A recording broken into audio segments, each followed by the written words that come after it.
Lalaking nag-amok sa kalsada dahil sa hindi pa matukoy na dahilan, kumaripas habang nang wawasiwas ng panaksak nang dumating ang mga lesbo.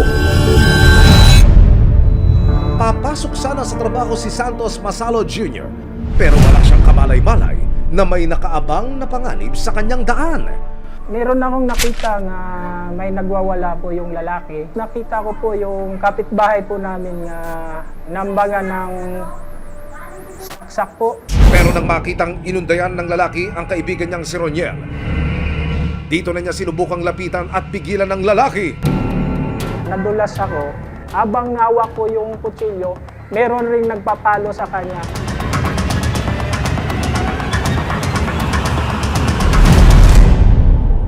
Dahil sa pangyayari, nagtamo si Santos ng mga sugat sa mga kamay at balikat.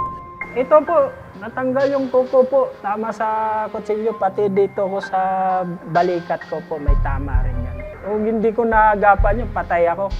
Pero hindi pa pala natatapos sa mga residente at saksi sa pagsukol sa lalaki ang ganap.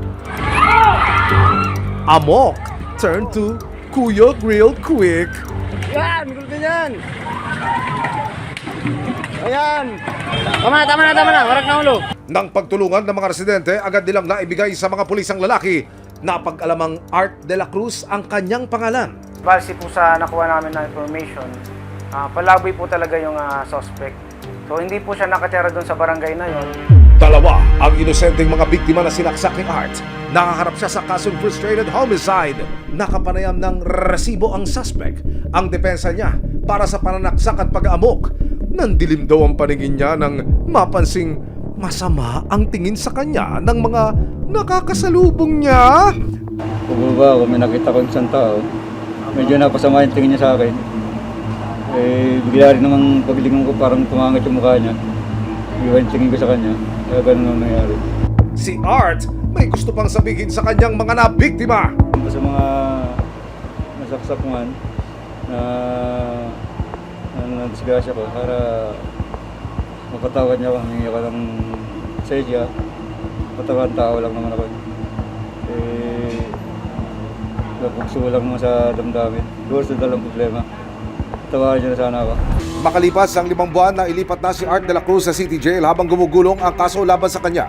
Nang kamustahin naman ng resibo si Santos, maayos na raw ang kanyang kalagayan. Kailangan mag-ingat na susunod para hindi na mangyayari. Masaya para hindi na siya nakakuan sa mga tao. Kasi kung hindi pa siya nakulong, baka marami pang manadamay po.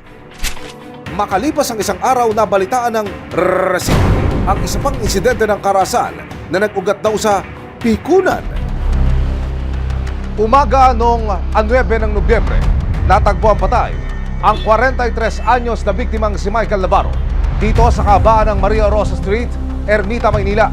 Sa investigasyon ng Manila Police District, lumalabas na itinumba ang biktima matapos niyang makaalitan ang kapwa niya parking attendant. Naabutan ng resibo na nagtitirik ng kandila si Nanay Arsenia. Dito namatay ang nag-iisa niyang anak na kanyang kaagapay sa buhay na si Michael. Kwento niya, nagsimula raw ang lahat ng makaalitan ng anak ang kapwa parking attendant dahil sa customer at parking space. Kaya ako na lang ikasagutan yung lalaki na naawa ko sa anak ko. Ako kaaway niya, anak ko lang napagbalingan niya. Sa patuloy na pag-iimbestiga ng resibo sa kaso, ibinahagi ng Manila Police District o MPD ang closed-circuit television o CCTV footage ng pamamaril kay Michael. Nagkaroon sila ng alitan dahil nag-aagawan sila dito sa pagpaparada ng mga sasakyan doon sa lugar. Ito ay nauwi sa kanilang pagtatalo. Binaril na itong kasamahan niya doon, nakagyat nitong kinamatay. Doble dagok daw ang pinagdaraanan ni Nanay Arsenia dahil bukod sa biglaang pagpanaw ng kanyang anak, napag-alaman din niyang mabilis nang nakatakas ang suspect na kinilalang si Andy Miranda. Mahuli lang siya, ma'am. Gusto ko lang, bago mailibing anak ko, mahuli siya para matahimik ang ng anak ko. Sa sunod-sunod na isinagawang backtracking at follow-up operations ng Homicide Division ng Manila Police Station 5 at resibo noon, November 12, 2024, natuntun din ng mga otoridad ang huling lokasyon ng suspect. Agad rin tayong nag-conduct ng CCTV backtracking. Nasundan po natin siya kung saan siya tumungo.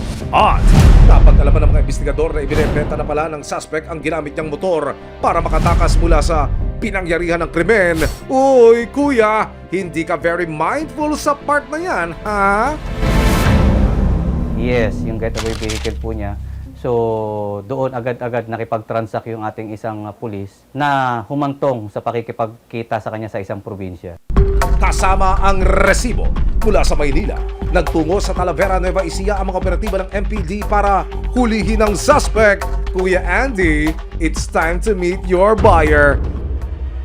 Nang kumagat ang suspect sa mga buyer kuno ng kanyang motor na mga pulis na pala, agad nang nasilo si Andy Miranda. Andy Benson nga, di ba? O, ikaw doon, ikaw di ba? O, ikaw! Tayo!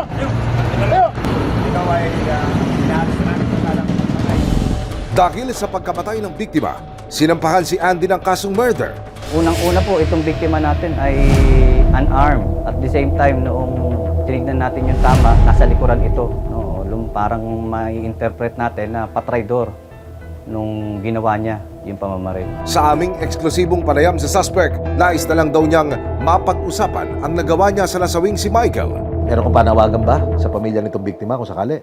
Sana po mapag-usapan namin yung mapagkasunduan na maayos.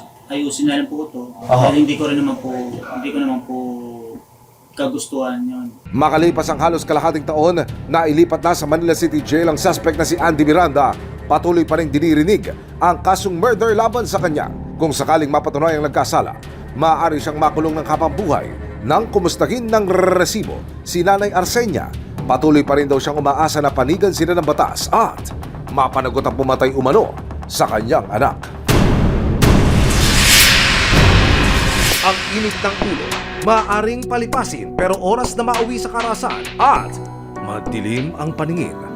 Nariyan ang mga otoridad para panagutin ang mga itinuturong salarin.